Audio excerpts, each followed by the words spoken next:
All right, it's our favorite time of the week. That means it's Storm Team Student of the Week. With me this week is Jennifer Blevins. Jennifer, excited to be here? I am. You're full of energy. We've discussed already a few weather things today, but first and foremost, where do you go to school at, Jennifer?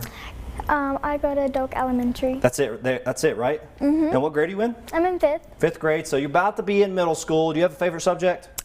ELA. ELA. Okay, so that's pretty good. My favorite subject was math and science back in the day. That's why I'm a meteorologist now. But either way, would you like to give any shout outs? Shout out to my brother James Blevins. I know he's excited for you to be here, and he's probably going to see this run on air later into next week. But either way, we're going to be talking about snow this week, but more in depth on lake effect snow. We got the Great Lakes up towards Michigan, Ohio, and places like that, and sometimes they can cause even some lake effect snow here across the Tri-Cities. But what's the first step in the setup for lake effect snow, Jennifer? Surrounding land area is generally colder than lakes. That is correct. So you see our graphic here, you got land on both sides, and typically the surrounding area of around the lakes is typically colder than where the water is. So the water is technically, especially this time of year in November, is warmer than the actual land masses itself. So the surrounding land areas, as you mentioned, generally colder than the lake. And sometimes when that air mass goes over the lake, what happens?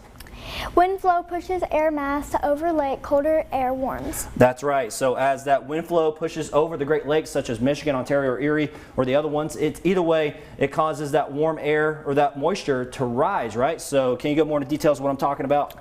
Warmer air rises along with moisture from lake, clouds form. So that's right. As the warm air rises, that causes clouds to form, and that air mass continues to move, and it moves over what?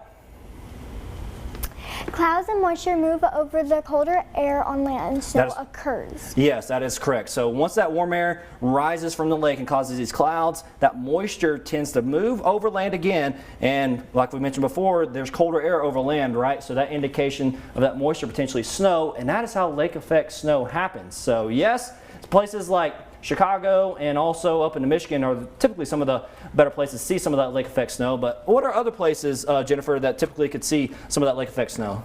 As you can see, maybe Grand Reptiles, Michigan, Cleveland, Buffalo, anywhere blue arrows are. That is correct. So typically we see the better chance of lake effect snow in places such as just off the lakes, right? So right there, Grand Rapids, as well as in Cleveland, Erie, Buffalo, they typically have the better chance of seeing some of that lake effect snow. But sometimes we do even get our fair share of lake effect snow even into the Tri-Cities. It can travel all the way down through Kentucky, all the way down through Virginia, and even into East Tennessee. Well, either way, that is our time for today. Jennifer, do you have any questions for me? Nope. Give me a fist bump. Say back to you. Back to you.